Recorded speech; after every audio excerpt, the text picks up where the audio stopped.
All right, welcome everybody. This is Barney Kunze, and I am the creator and founder of the Animal Wellness Summit, but also your friend from Canada who looks to be a little bit pixelated. I'm not sure if my pixel, Mollie is on here with us today, our guest presenter and speaker, who we can't see her quite yet. But Mollie, can you see me on the live feed? Do I look a little bit? Does it look? Yeah. Yeah. Okay. Well, hopefully that clears up. The weird part is everything, the tests run through when I test and then I go live, and then sometimes there's just no way to prepare for it. But at any rate, I'd like to say welcome to you all to join us here live on a Saturday.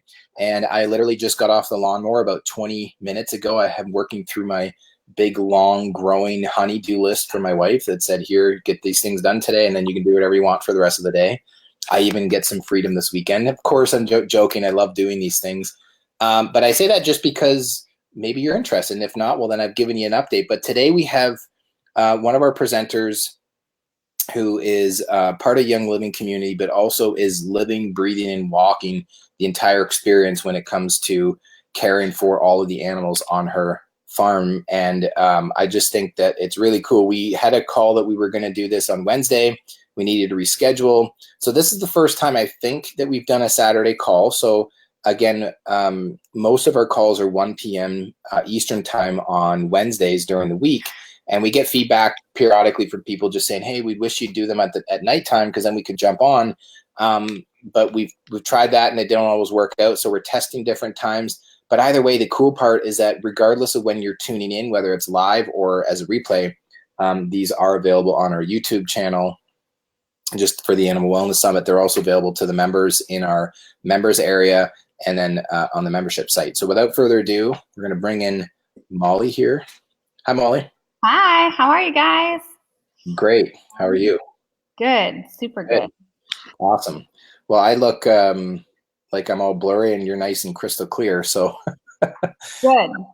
There's a couple questions that we've had sent in, and also somebody, Carrie, there's a big, we won't address that right now, but she has a giant question here, I think, that we're going to go through. So what I'd like to encourage you all to do is, while Mollie is just telling us a little bit more about her, or while you're telling everybody about you, just go ahead and post down below in the comments where you're tuning in live from. And if you have any questions, just go ahead and put them in there. And then when and as we go, we'll do our best to answer them. So Mollie, tell us, presume that nobody knows who you are. There's probably a lot of people that know who you are, but let us know a little bit more about you and your story, because it's pretty interesting. I think it'd be great to share that. Awesome. Yeah. So I grew up and I still live south of Buffalo, New York. And even though I'm from New York, I'm not from New York City. So I did grow up in the country as a country kid. And I like to tell everybody that I grew up, pretty organic before it was cool. We always had a huge garden. I grew up riding my horses, and was always that kid that was into, playing with their animals and could help people with challenging animals. I showed my animals in 4-H, whether it was cows or pigs or sheep. So, definitely the farm kid over here, and progressed and was always that person kind of taking on challenging horses for just the community.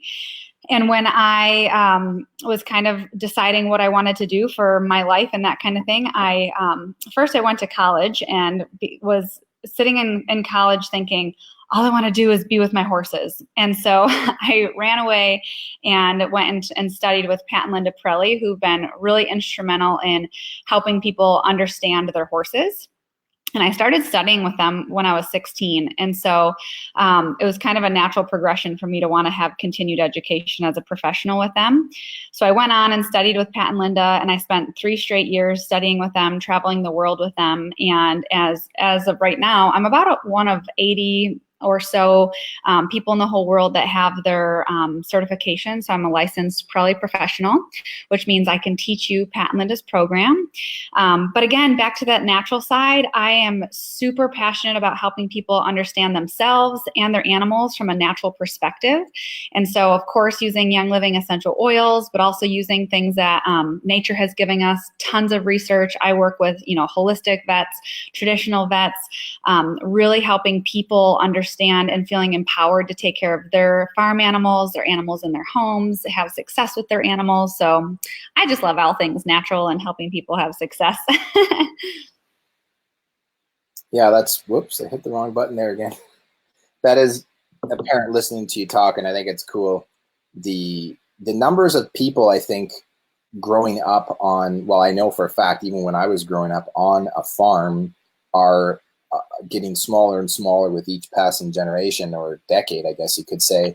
And I think that I realized this growing up, that, you know, it's a pretty cool experience, not just in general, just to go to the farm, to be with the animals and, you know, have a wide open land, but it changes a lot. Like, it kind of shapes you I feel shapes you as a person. But it's interesting. I remember growing up being like, I'm tired of pulling weeds and cleaning out the chicken coop and, you know, mucking out the horses and all this stuff. I want to go to town and bike on my bicycle and go on my skateboard and play with my friends and eat junk food, which sounds like maybe not all the time, but because we ate from our own garden, and I love that. But when I was younger, it didn't seem as cool as I can more appreciate that now. And I just say that because I think it's neat having the experience that you've had growing up, because there's a lot more people in general that don't get that opportunity. So what do you feel like for yourself that you learned that are valuable experiences, just from having been able to grow up on a farm yourself to where you are now in your life? You know, living deliberately and on purpose and with a lot of responsibility.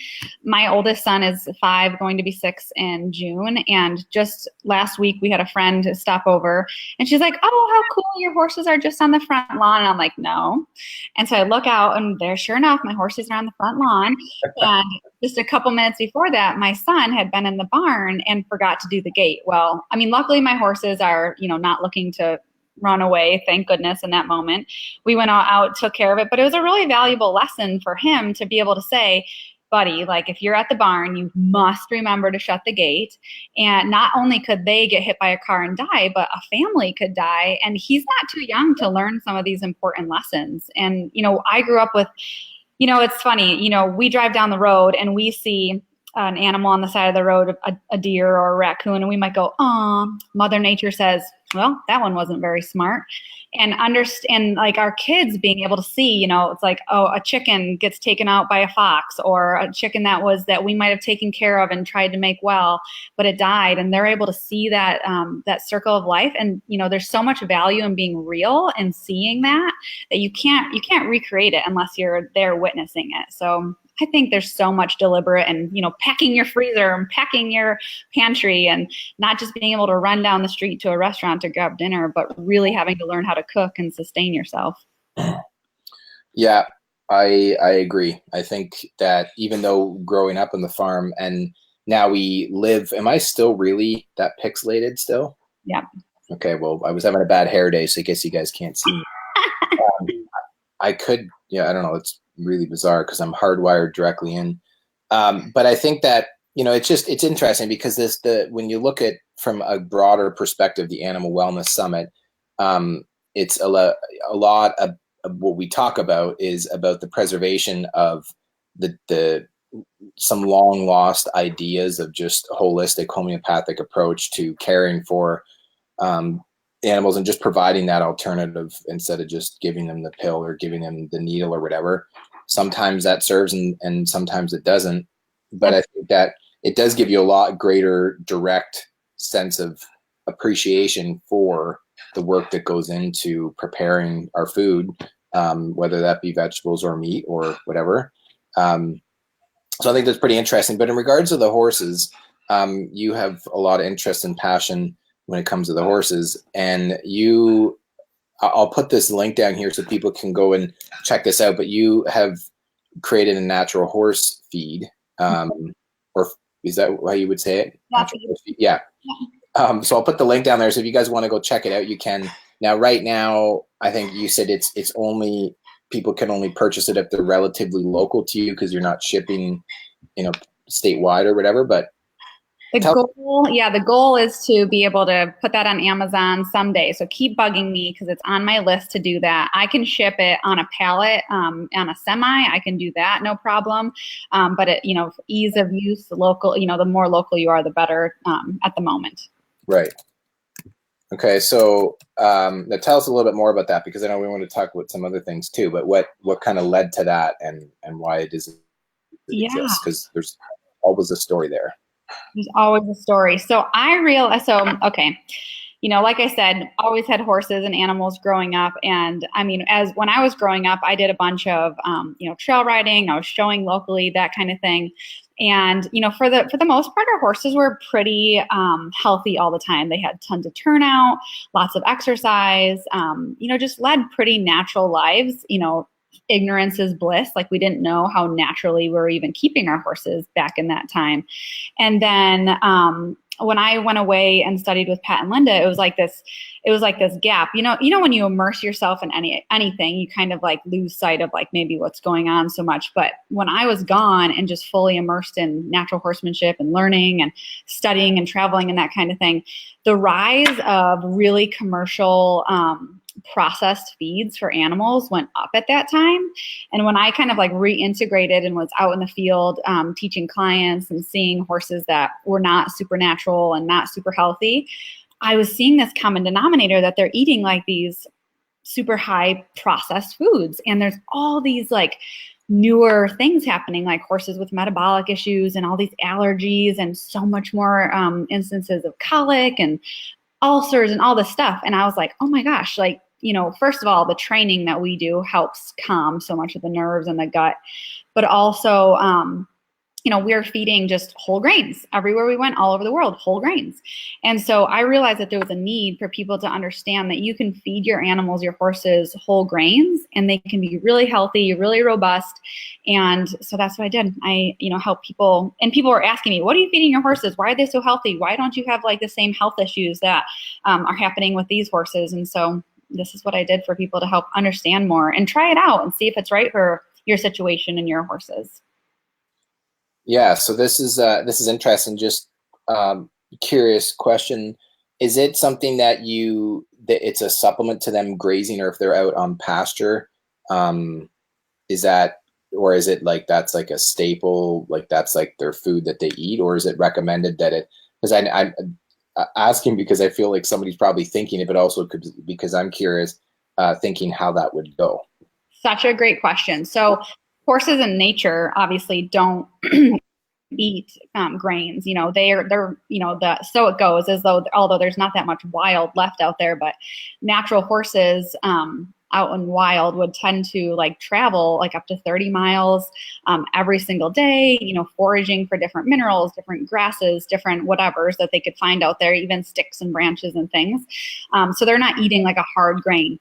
But change that up, and when we bring horses into captivity or into like their new civilization, their diet is so much more controlled. And so, and they're not just kind of roaming about. Like, people are asking of their horses, even if it's just trail riding or playing, or if they're, showing them, they have more needs. It's like they're becoming more of an athlete than just somebody that's just kind of a roamer out there. So, it's a good question. I wonder when grains were exactly introduced, but it's been forever because, as soon as farmers started gathering oats, horses started getting oats. As soon as they brought oats into, lactation dairy cows and goats, instead of just grasses, as soon as our grasses and our earth started depleting the minerals more, we brought in more grains. So it's kind of like all that evolution of adding in more nutrients. And there's outside of just eating, if you ate salad all the time, you probably wouldn't feel like totally robust with energy. But if you brought in some grains here and there, or if you brought in some higher protein, some legumes, and you kind of mix that up, it can be all plants, but if you mix up your sources, then you can add more nutrition, you can add more energy, you can add more protein.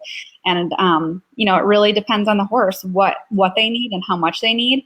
Some people can give their horses a tiny bit of grain. Some horses need a lot. Some horses just need a tiny bit on top of what they're already getting. So it's very individual, just like people. Yeah, that's good to know, and makes sense, just because it's like that is a common thread. Well, and just in general with any, I would be very reserved to say that, yeah, here is your diet for one person, or for dogs. I mean, there's the controversy specifically even with cats too. Should you, I think most people are pretty clear on, wow, I'm really, it does not look good at all. I can turn on the Wi-Fi. but I think for the most part, people are aware that whole foods or fresh food is better than kibble for their dogs and their cats. But then there's still the sides of raw food versus like slightly cooked food. So we have like Dr. Ruth Roberts, who promotes and suggests that if your animal is not doing well on raw, that some people, we get emails weekly still, the people that are feeding raw and their animal was doing, or their dog was doing really well, but now they're not, and they're having issues with like still getting itchy, and so people say, no, don't feed any cooked food. We're not talking like high cooked, high temperature food, just lightly, like essentially warmed whole foods in a crock pot, which is the crock pot diet. And so I'm saying this just because you have to kind of go and find what really works. So as you were saying, that some of the horses, depending on what they need, how do you determine that then? Well, you just go and say, well, I'm just going to go and like, do you give direction and guidance on that? But if somebody's at home saying, well, I have some food here or some feed, and I'm trying to figure this out, what's the best guidance to go to know? Yeah, I think that is such a good point. How I help people determine that is like, if your horse is more of an easy keeper. These are like horse terms. If you're a horse person, this makes sense to you. If they're an easy keeper, or if they need that extra support. I have both in my barn. I have a little Halflanger and I have a little Arab who you could literally feed them air and they probably would have a little pot belly. But what it also tells me is, fat horses and skinny horses equally need nutrition. And that's the same thing for people. You can't starve fat people and they get skinny. It doesn't work like that. You have to provide nutrients on both sides. And then lots of times it's, you have to bring in the endocrine problems and et cetera, et cetera. And so most people, it's those horses tend to need less. They don't need more calories, so to speak, but they still need some. So, and horses are so pure that you say you're going to start with 2 cups. Let's just put a number out there. And if their bloom is looking better, their coat's looking better, and you're feeding them 2 cups, great. You might stay there. If you're feeding them 2 cups and in 2 weeks, their bloom is looking better, their coat's looking better, but they're getting too fat, maybe you go down a little bit. In like a week to 2 weeks, it is amazing what they show you, and if you're on the right track or not. They don't lie. They can't lie. Yeah, they're not going to be like, I read this diet book last week and I really don't like what you're feeding me, so I want you to feed me something else. They're just going to tell you totally by response, whether it's positive or negative. But okay, so that's cool. So I wanted to comment really quickly, how you said some people try to feed raw to their dogs, and similar with horses, it's, you can't just change their diet and expect miracles and wonders to happen. When you give the body something that it desperately needs, all kinds of things can be triggered. There can be a detox response. There could be endocrine organs that are starting to fire that have been kind of dormant or sleeping. And so maybe there's nothing wrong with the food, but all of a sudden you're starting to target places in the body that have not been targeted in so long. Right. Or like, you are when you make a serious lifestyle change, like you have to be willing to open Pandora's box, because let your journey begin. Right. Yeah, I've heard that with the raw feeding, and I've also heard some people just make the switch and kind of go deal with I wouldn't say the consequences, but like the effects of just changing to that. And I'm not pro or anti one way or the other. I'm a just judge by results kind of guy. So yeah, if it's working, great. If it's not, then find something else. And collecting information is really important. That's why we're here on a Saturday, to share the information with you from a place of experience, but also put things out to consider. As Deanna just said here, so many things to consider. Muscle testing is also helpful.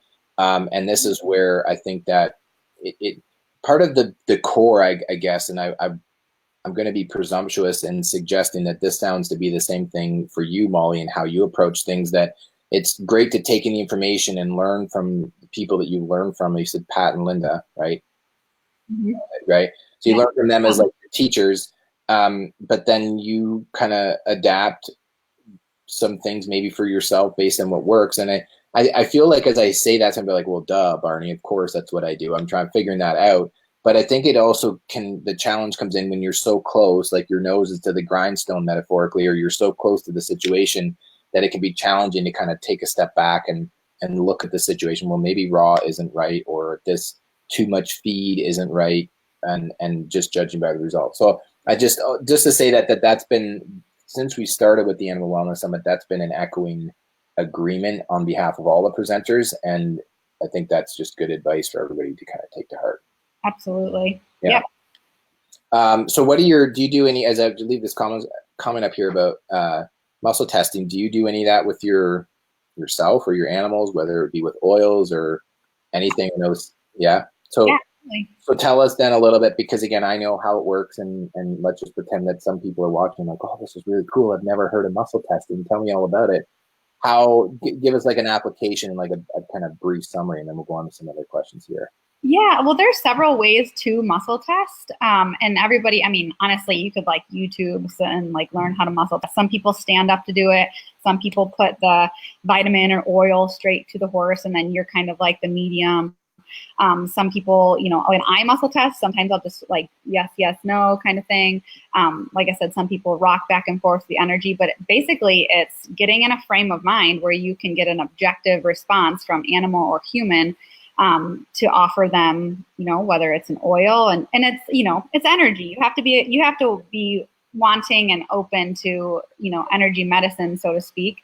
If that's too much of a jump for you, then that's okay. But, you know, like I said, when you kind of go on your journey, like how much do you want to start opening Pandora's box, and all these things kind of come along with it. But, you know, as you go along, it's pretty, because sometimes when, you know, your horse gets hurt, you can be very emotional or subjective and judging all the things. But if you can get yourself in that state of mind and be objective and really and do the muscle testing and take the answers that it gives you and apply what it gives you, the results can be so awesome. Yeah, I agree. And I think that I'll just leave this comment up here as well. Can you see the comments on your end? You can't. You might have to look at the other window there. I always forget how it looks as a guest. But Deanna just said in response to that, just saying, absolutely, you need to get out of your intellectual mind and then use your intuition in addition to seeking the knowledge from multiple sources. And that's why, exactly, Deanna, so good on you. High five from Canada, wherever you are, and probably from New York, from Mollie. But, you know, and I'm fine. I mean, I think I have had people like, oh, my goodness, you have this presenter on and they strongly disagree with that presenter. I'm like, great. Let's have a big debate and divide and say, we believe this, we believe that, and this is why. We'll fine. But if the results are in that they're serving the greater good of the animals and our human experience or whatever, then I think it's healthy. I mean, there can come a point where you can take in all this information from all these multiple sources, and then you get paralysis of analysis, and then, oh my goodness, then you start subjecting to the fear of like, ooh, I heard about this about raw feed, or about this about kibble, or this about, you know, full pasture or part feed, horse feed, and vice versa. But then that's not a healthy place either. Yeah, it's like, great, now go have an experience. Yeah. Right. Yeah, that's right. Go have the experience. Go have some experiences. Yeah. Well, Deanna's from Akron, Ohio, so I actually. Yeah. Awesome. I see Deanna. I went to a jiu-jitsu competition there years ago, lifetimes ago, in Akron, Ohio, way back in the day. But I'd like to pull this up from Melissa. And hi, Melissa. Nice to see you on here. Saying, just an observation, all my horses always did the best on straight pasture. When the winter came, I really had to focus on balancing nutrition in a new way individually. So what are your thoughts on this? And do you find that it changes seasonally for their needs? And if so, how have you found? Because I think to me that definitely makes a lot of sense. But if you could expand on that a little bit further, what's been your experience in the seasonal cycles? Huge, absolutely huge. And, you know, the sooner you make that observation for your horses, the healthier they'll be, and, you know, the better off you'll be, because it's so true. Even right now, going into spring, everything is about, you know, you might be seeing from your horses that they're not shedding their coats really good right now, or that they might come in with a swollen sheath, or that maybe they look a little ribby, or you're kind of wondering, could they have some parasites? seasonal health is so vital, and it's all how the body, so like, let me just do a run through of the season. So, winter is like the most sluggish time. Everything is pretty stable. Most people, whether, it doesn't matter what side of the hemisphere you're on, but most time winter for us here is when we are feeding our horses like dry matter, and it's consistent. We've harvested it in the summer, and so now we have it in our barn, and it's just consistent. When the horses have problems is when we have those hard, fast dips into the cold weather. That's when we see colics. That's when we see the stress from tying up. We can see some impacts and dehydration. This is usually when I encourage people to do things like cinnamon or thieves oil, get some things in the gut that stabilize the blood sugar. Adding in some nutrient, and actually, if you're having trouble in the fall or in the winter, you've missed the fall, you've missed autumn. And autumn is another, like any of those transition seasons. Fall and spring, they're not fun, but they're opportunities for transition. And so fall helps us prepare for winter by introducing more minerals, more nutrients. Oftentimes horses need a lot more magnesium. We often see a lot more founder in the fall because the nature is telling the grasses to put all the sugar and all the nutrients into the grasses that time of year to fatten up the wildlife, right? So our deer can get fatter. So all of the animals that have to survive through the winter can get fatter. But horses who are living in captivity and also getting nutrients from us from their grain or from whatever free choice minerals they're getting, sometimes it's too much and they can't balance it. And so, helping our horses transition from fall. Then we've gone through this dull part of winter. We're coming into spring. Now our horses need a ton of influx of nutrients from a mineral side. My horses get kelp and sea salt round the year, full free choice, and their intake of it is much different seasonally. They need more minerals this time to shed that coat, to restart and kind of reinvigorate the digestive system, to take on those new grasses. To allow all that chlorophyll flush to come in. We see a lot of the like liver detoxes happening right now with horses. Horses need milk thistle. They need all the things that just invigorate like the liver and that. And same thing, if you're up here in the Northeast, like the leeks are growing. Those are the first things that the leeks or the ramps that grow in the woods. The first thing that people really need to eat, the dandelions, the leeks, the garlics, all the things that pop up first are what your body needs to kind of come out of that dormant winter season so that you can kind of flush everything out, and then you can head into the season where you're eating tons of fruits and vegetables and the horses are eating tons of grasses. That's being fulfilled by all the different minerals that are alive and rich and well from the grasses that are, and that changes based on the rainfall, based on the sun, but this is our preparation season for summer. That's really good. I think my wife was sitting here listening. She's like, that's pretty interesting. Go to the woods and dig the ramps.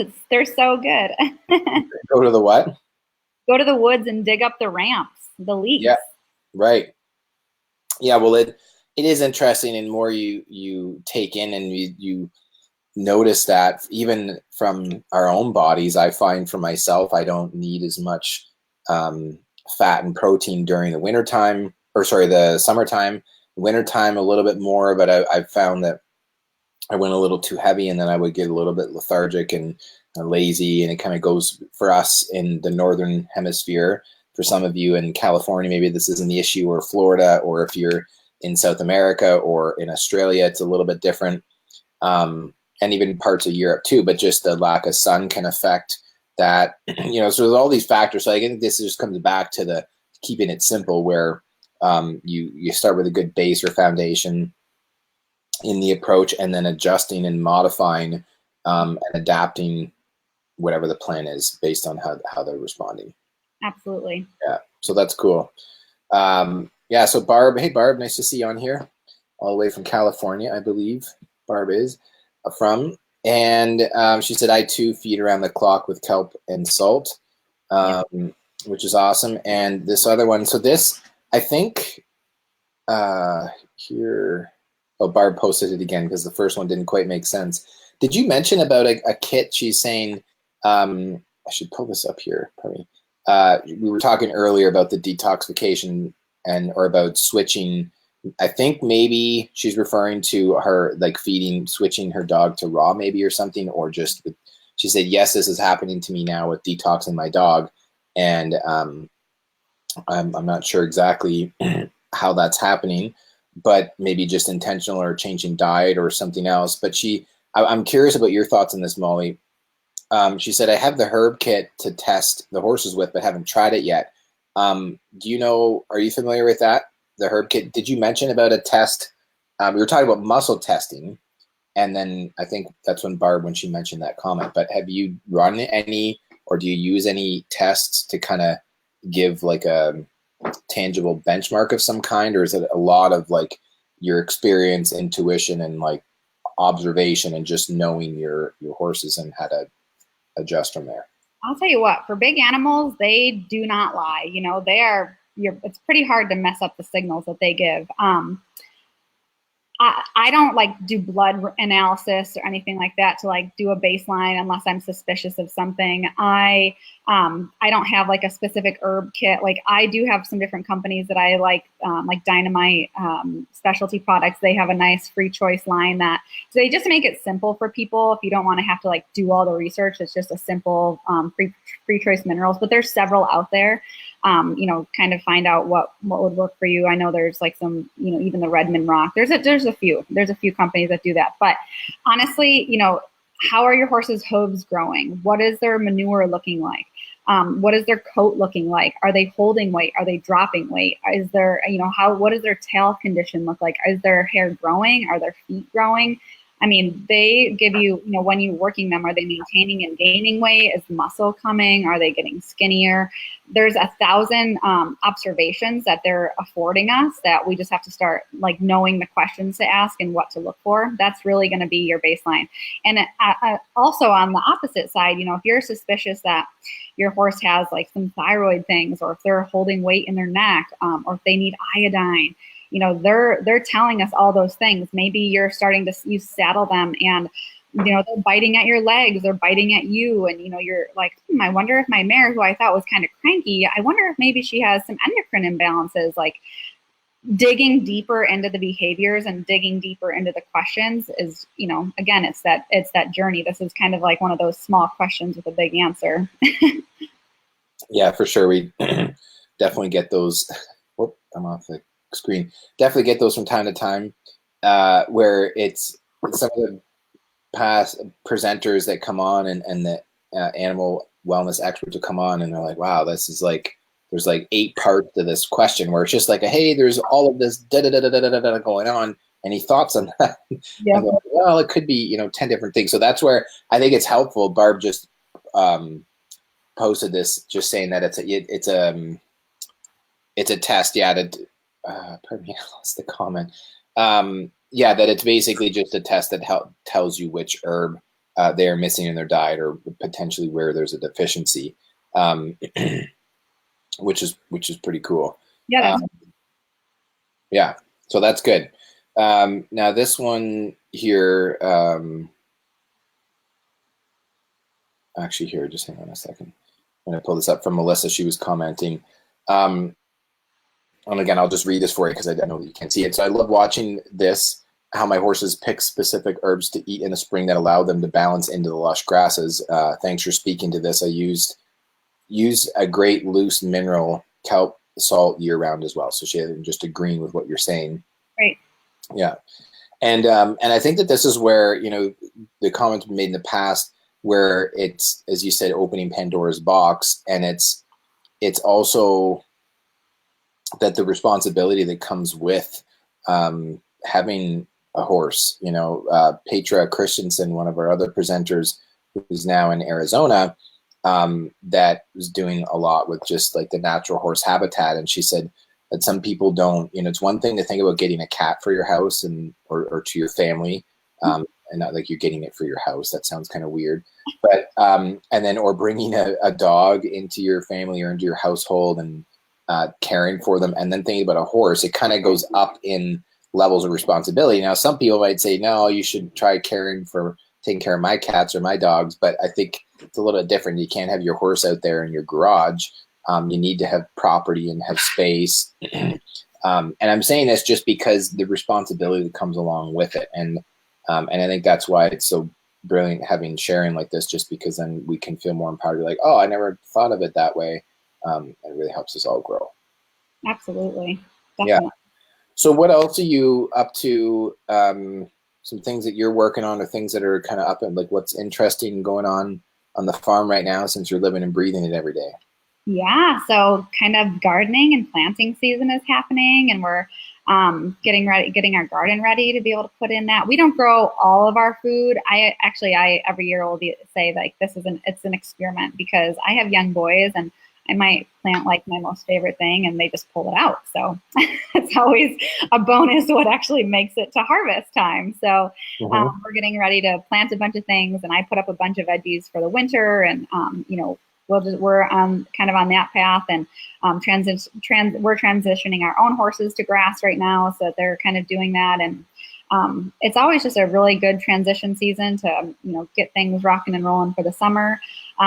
Myself and my upline, we're actually working. I'm going back on tour with Pat and Linda for their expos that they put on, where they put on a live demonstration about their training program. And I'll be there set up with Young Living, but we're really going to be helping people answer more of these questions and targeting personalities with essential oils, helping people understand their horse's health. Just finding this like all over harmony to have so much more success and rhythm with your horses. Yeah. Well, that's really cool. I know we talked about nutrition and kind of wellness now, and you mentioned Pat and Linda Pirelli. So what are the things that you talk about for training? How have you implemented that? Some of the training, or just some simple things that you're doing. So do you do that? Is it a lot of the training that you're using on your own horses, or do you have people that bring you theirs, or you go to them and do some of the training for them, or is that not so much your personal focus? Yeah, so I'm certified with Pat and Linda, so I do have clients and I do train other people's horses. My main focus is building and sustaining my Young Living business, but I do have several clients that I work with their horses. I have a couple with like younger horses. I have a couple with horses that they're just like growing and going to the next levels. All of my horses have solid foundations, so just kind of maintaining the relationships in my personal horses, and like my kids are all over my horses now, which is a pretty cool place to be in. And then Pat and Linda's program is all about helping people train their horses. It's like you can have one very successful trainer, and the reality is you can only get to maybe ride or play with 10-ish horses a day. But if we can teach the people how to have success with their horses, then, it's not like just sending a horse to the trainer for 30 days and giving it back to a person who lacks the skills and understanding. So Pat and Linda are all about setting people up for success, helping them understand horses as prey animals, and really heavy on psychology. So it doesn't matter, whether you ride English, whether you ride Western, whether, what your goals are with horses. We have clients that are backyard horse owners all the way through Olympians, and we really help them really understand their horses so that they can be successful at whatever their goal is.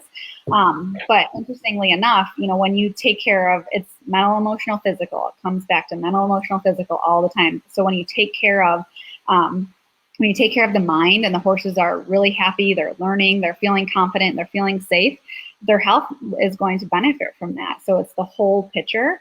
And it's not like, growing up, you spend all summer and spring riding and training on your horse, and then you get to spring again. You put them up for winter, because we have hard winters, and you don't do as much in the winter. You bring them back out in the spring, and you almost feel like you're starting again.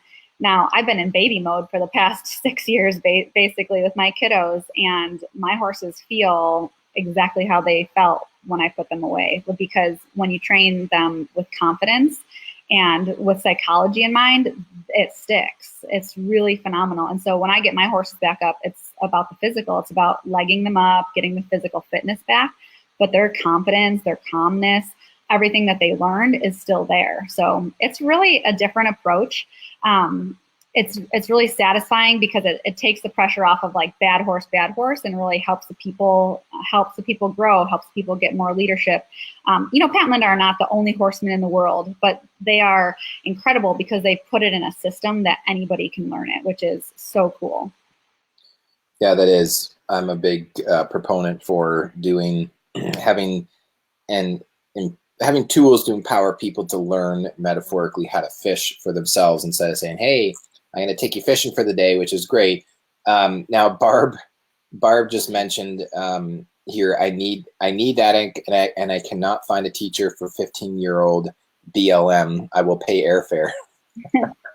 We travel. Where Um, do you live, Barb? what's that? I said, where does she live? She's in California. I'm pretty sure Barb's in California. So maybe she's joking, or maybe she's being 100% serious. But yeah, Barb, if you're interested, definitely talk to Molly. Maybe she'll fly out there and see you, if that's what you were referring to. But BLM, what does BLM stand for? I'm thinking of this supplement. Yeah, supplement that Young Living offers. But that I'm assuming that's an acronym for a horse. Yeah, I would think that it's her breed of horse. Yeah. Okay. Well, she's saying yes. You were on Central Valley TV. I think she just said Central Valley, and then she's saying no joke. So maybe Barb's going to be messaging you. Great. But this, which is interesting, because I think that there are people like you mentioned about your focus with Young Living, and I have found for myself still very interested in continuing to grow our own Young Living business as well. But I found that I had so much creativity and energy for marketing. I've actually taken on a couple private clients, and to some degree thought, hey, maybe this is kind of sending me backwards. And I'm just sharing this in my growth for my Young Living business. But I'm sharing this because I feel like a lesson for all of you listening, all of us really, is just to follow our passion where we're most inspired.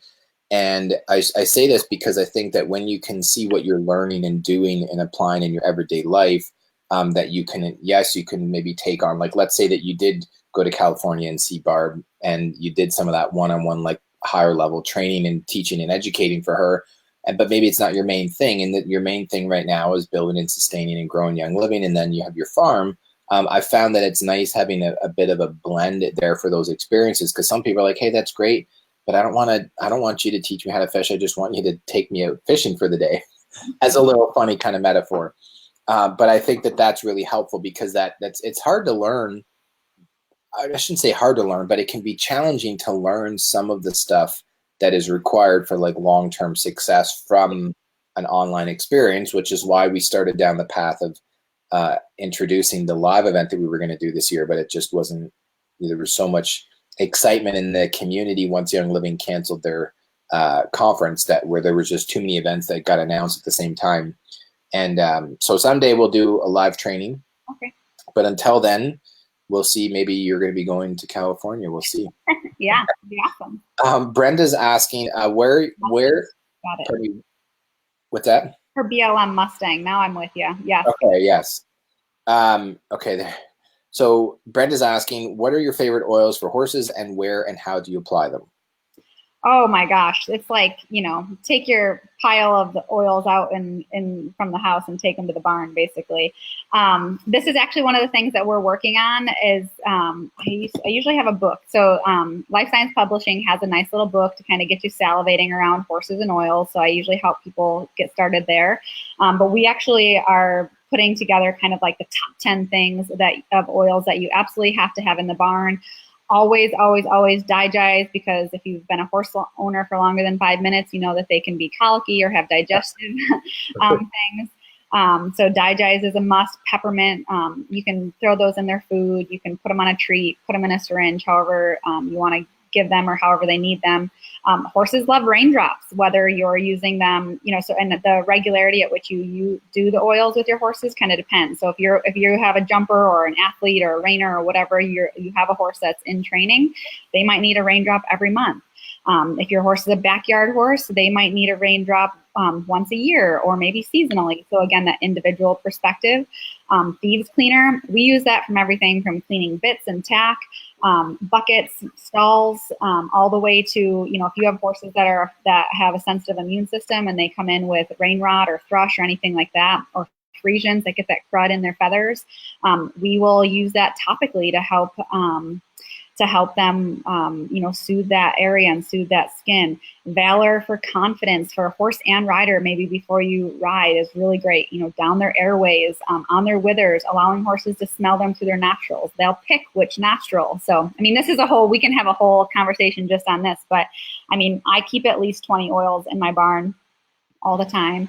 I had a horse who, I think I even talked about it in my presentation, who had a torn ligament, and I used marjoram and lemongrass, and it was amazing for him. So, Panaway, Copaiba, all the oils that you pick for you, they are awesome on your horses too. I make my own fly sprays. If I go on a trail ride, I stick oils in my pocket. I take instead of using a dryer sheet, take the little seedling wipes and tie them to your horse's bridles. So there's a zillion uses. Yeah, that's, I would agree. I'm not from right now, personal experience with the oils with the horses, but just in general, the benefit of them. So is there anything that you would, from your experience, that you would suggest, like things not, because this is the big question people want to know, and Brenda, it was a great question for thank you for asking. But I think there's two sides of the metaphorical fence. The one is I'm interested. I know I want to use the oils, and I want to have some ideas, and I already have a bit of an understanding of things not to do. But then there's the other side where there's the fear of doing something wrong or using too much. So what are some recommendations that you would suggest to maybe shy away from or stay away from, or just things to be conscious about when studying? If you're going to give your horse a raindrop, I would definitely have your carrier oils there. It is normal for the skin. Like if you're putting those hot oils direct on your horse's skin, on their hair, if you've done any of the studying with animals, you know that the hair follicles, like a bunch of hair follicles, takes it into one spot. So it's more dramatic. So it's normal to see like a raised bump there. I personally don't have any fear or worry about that. If I see that on my horses, I know that there's a detox response and a healing response that's happening. And so I kind of just trust the process. But you can definitely lessen that by using a bunch of carrier oil along the spine. And the oils are still going to do their job. It might just be slower, but you're not going to see that. Some owners are just more sensitive. They don't want to see their horse feeling uncomfortable about tingly oregano. But they're doing their job. Honestly, if you have really sensitive horses, you open the bottle and you could be 10 feet from them and they're gonna kind of give you one of those, maybe you just put oils on you and you are around your horse so they aromatically can get the benefits. Maybe you plug in a diffuser in the barn while you're in there. There's so many ways to go slow. I personally have been using that. I got started with oils with my horses. So I have really very little fear around it. So call me, I'll help you debunk your fears there. Of course, it's okay to have those worries and concerns. It's how we learn. But I'm just going to tell you that I'm very liberal. I had a horse who, he cut his whole head open, and the vet came and she asked me, she was like, well, did you give him any bute? Hang on one second. Did you give him any bute? And I said, no. I was like, I really wanted the edges to be perfect so that this is like one of my main horses. I wanted the edges to be perfect so that you could sew them up. And she's this is a newer vet to the area, and she's kind of like hesitant to like keep talking to me. And she finally asked me like, are you part of the medical community? And I was like, no, I've just been around. Part of my training was, but I was like, no, I've just been around injuries long enough that I know the questions to ask. And so I was pouring frankincense and helichrysum in his wound while she was stitching with her permission. And I would dare anybody to find the cut because it healed so phenomenally. Wow. So you try things. You just have to try things. Yeah. Yeah. And I think that's good too, to come from a place of empowerment. And I'm certainly not asking that. I just know that people, from my perspective anyways, but I know that some people out there are going to watch this, and we had a call probably a year ago with, I think it was Dr. Susan Albright awesome. and Molly, or not Molly, oh my goodness, Allie Phillips. And it was Kat's, the controversy. It was Kat's essential oils on the controversy. If you guys want to find it, you can go on our YouTube channel or on Facebook on our Facebook page and just Google it. It might come up. But it was funny because they just kind of like said, there are people out there that there's things that you do have to be conscientious of with, especially with cats, but there's things that you can do. You just don't want to go too crazy with them.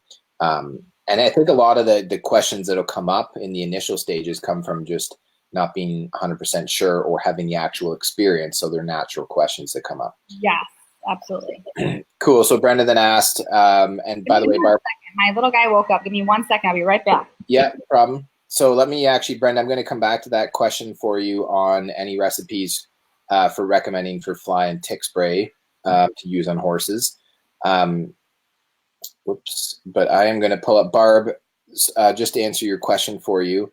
So thanks for clarifying the Bureau of Land Management. Here I was thinking of the supplement BLM, bones, ligaments, and muscles, which basically means BLM is which she was referring, or what you're referring to, and for Mollie's benefit, now that you're back, is the horse is a wild horse, which is much different than a regular one. And so I think she's 100% definitely serious about having some more insight on what she can do with them. Different, yeah, she's saying the wild horse is different from domestic. So, and by the way, Barb, to give you dates, we did announce the dates. We had it all planned out. I put a huge deposit down on our venue, and I decided to pull the plug, which was a very costly decision for me on doing AWS Live, but it was just, there was other events that are planned. I know in June, I can't remember exactly, but I know Sherry Lamarche, who's one of our presenters as well, very well known in the Young Living community and has a lot of vast experience with animals. I think specifically her thing is horses as well. And she is doing an event somewhere. Are you familiar with her event? I think it's in Wisconsin. June? I think it's in Wisconsin. They've rented out an entire high school, and they're going to have classrooms and cool sessions and things. I think it's Wisconsin. Okay, cool. Well, Wisconsin's basically like Canada, so it's pretty close. I always like to say that for fun with my Wisconsin friends. So there's that one, and then another one is being done. Barb, this might be closer to you, but there's another one that's being done in Nevada, and that's in Las Vegas. I think she's doing it in like October. She is in, I forget the name, but they were part of the Young Living or the Animal Wellness community, and those are live events because the Young Living Animal Conference isn't happening now anymore. So I don't know the dates on those, but just a little bit of a wow, totally off my train of thought. But just do a little bit of research. We can let you know a little bit more about that. If you have any questions, by the way, Barb, just send us a message. Now that you're back, and we'll finish up on this. What's a good recipe? Which actually, before you answer this one for Brenda, I feel like we talked before we hit live on this call about you coming back and presenting again for us for the Animal Wellness Summit, maybe for the YL Success Summit or the Young Living Summit. So we're in agreement that you're going to be coming back. This might be a good topic about what you just talked about, that this could be like a whole other thing, which on a side note would be good for you for your Young Living business, but also the benefit of people who are going to be part of the summit about some of the specifics of the recipes and things. And I know it's the murky area, the dark gray area, not dark, but the gray area of being able to suggest and recommend X product for X condition or ailment or issue. But you can just say, well, here's what I found to be helpful, or some things that you can use, because you've got to consider the compliance element, right? Right. Come to my barn and I'll show you what I do. Okay. You want to go to New York? You never know. You might have Barb at your doorstep. So Brenda's question is a recipe that you can recommend for fly tick spray to use on horses. Okay, so this is kind of an ever-changing. I find that different times of the years, different bugs are around, and so different recipes are needed. So what I usually tell people is be willing to be flexible for starters, and then basically pick out several of the bug oils. So the bug oils to me, and we could add to this list, is lavender, peppermint, lemongrass, purification, Kunzea, love Kunzea. Did I say lemongrass? Citronella, of course. I'm looking at my oils to go through Palo Santo, geranium. So there's several bug oils that are awesome. Pick your base. So if you have a spray bottle in front of you, pick your base. Apple cider vinegar, witch hazel, or even some distilled water is good. What I like to do, because the pyrethrins of traditional fly sprays are no bueno. It's like we don't want any of those hormone disruptors on our horse, or for us to be in contact with them. But what is a good thing about the synthetic is that the oils are thicker, so they lay on top of the hair longer. So we can duplicate that by either putting a squirt of fractionated coconut oil or a little olive oil or a squirt of the insect repellent in the bottle. So then the oils actually stick on the dog or the horse a little bit longer. Shake that up, spray them down, and then be, like I say, I usually say pick your base, add your oils, and maybe do like 2 or 3 or 5 oils, and then be flexible. Like lavender is awesome for mosquitoes early in the season when you're just getting those tiny little ones that love to fly into your eyes. Citronella and peppermint are great.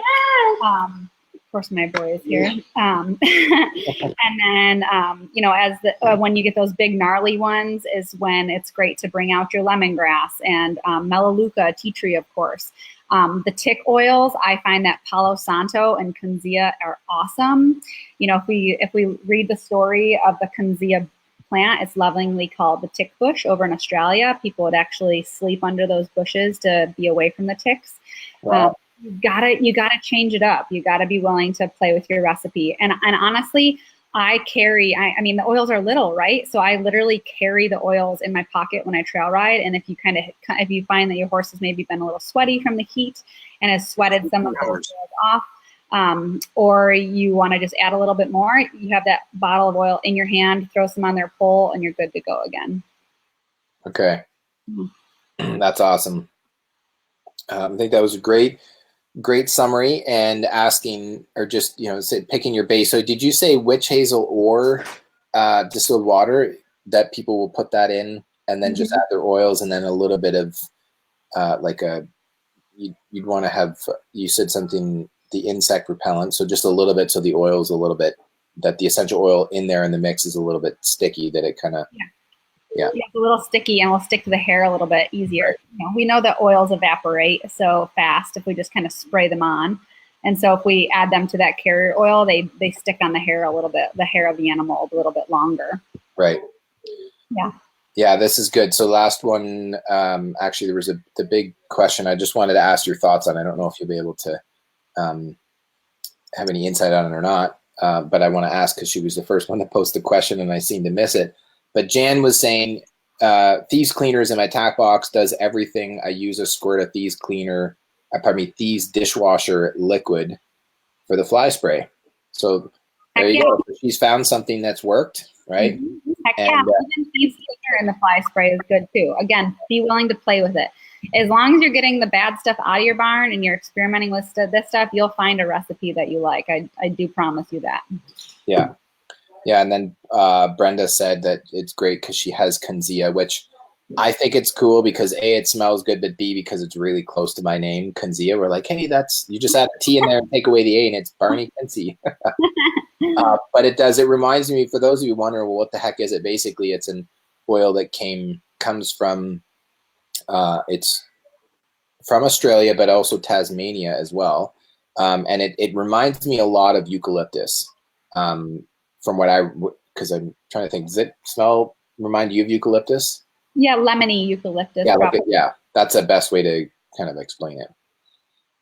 So she's just saying she has it and was amazed by the story that they shared at convention about the tick red wire. Yeah. Cool. All right, well, let's wrap this up here.